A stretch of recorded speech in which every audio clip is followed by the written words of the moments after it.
அரியலூர் மாவட்டம் தாப்பலூரில் வெள்ளத்தில் மூழ்கி நெற்பயிர்கள் சேதமடைந்துள்ளதால் விவசாயிகள் கடும் பாதிக்கும் உள்ளாகியுள்ளதாக வேதனை தெரிவித்துள்ளனர். அரியலூர் மாவட்டம் தாப்பலூரில் வெள்ளத்தின் காரணமாக நெற்பயிர்கள் சேதமடைந்துள்ளதால் விவசாயிகள் வேதனை அடைந்துள்ளனர். இதுகுறித்தான கூடுதல் விவரங்களோடு இணைகிறார் நமது செய்தியாளர் சூரியபிரகாஷ். வணக்கம் சூரியபிரகாஷ், கூடுதல் விவரங்களை வழங்கலாம். வணக்கம் ரவினா. கண்டிப்பாக அரியலூர் ஜெயங்கொண்டம் அருகே பொன்னாற்று பாசனத்தின் கரை புரண்டு ஓடும் வெள்ளத்தால் 75 ஏக்கர் நெற்பயிர்கள் தண்ணீர் மூழ்கி சேதமடைந்ததால் தாப்பலூர் டெல்டா விவசாயிகள் கவலை மூழ்கியுள்ளனர். பொன்னாற்றின் பாசன வழியாக வாய்க்காலை சரியாக தூர்வாத காரணம் எனவும் பாதிப்புக்குள்ளான நெற்பயிர்களுக்கு 25,000 இழப்பீடு வழங்க வேண்டும் எனவும் தமிழக அரசுக்கு விவசாயிகள் கோரிக்கை வைக்கின்றனர்.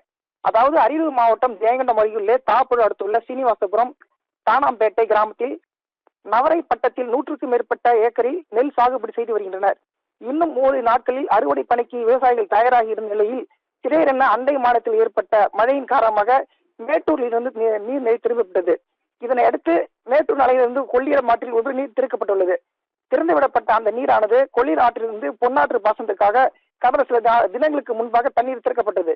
இதில் பொன்னாற்று பாசனத்தின் வெள்ளம் ஏற்பட்ட சீனிவாசபுரம் தாதம்பேட்டை உட்பட்ட பல்வேறு கிராமங்களுக்கு வெள்ள உபரி நீர் சுமார் 75,000 ஏக்கர் பரப்பில் நெற்பயிர்கள் தண்ணீர் மூழ்கியதால் விவசாயிகள் கவலையடைந்தனர்.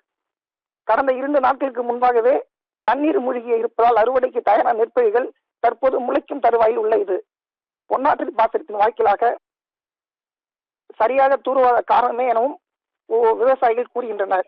எனவே விவசாயிகள் நலன் கருதி பாதிக்கப்பட்டுள்ள நெற்பயிர்களுக்கு கணக்கிட்டு 25,000 ஒரு ஏக்கருக்கு வழங்க வேண்டும் எனவும் பொன்னாற்றின் பாசன வாய்க்காலை ஆயப்படுத்தி சரியாக தூர்வார வேண்டும் என விவசாயிகள் கோரிக்கை வைக்கின்றனர். ரவினா,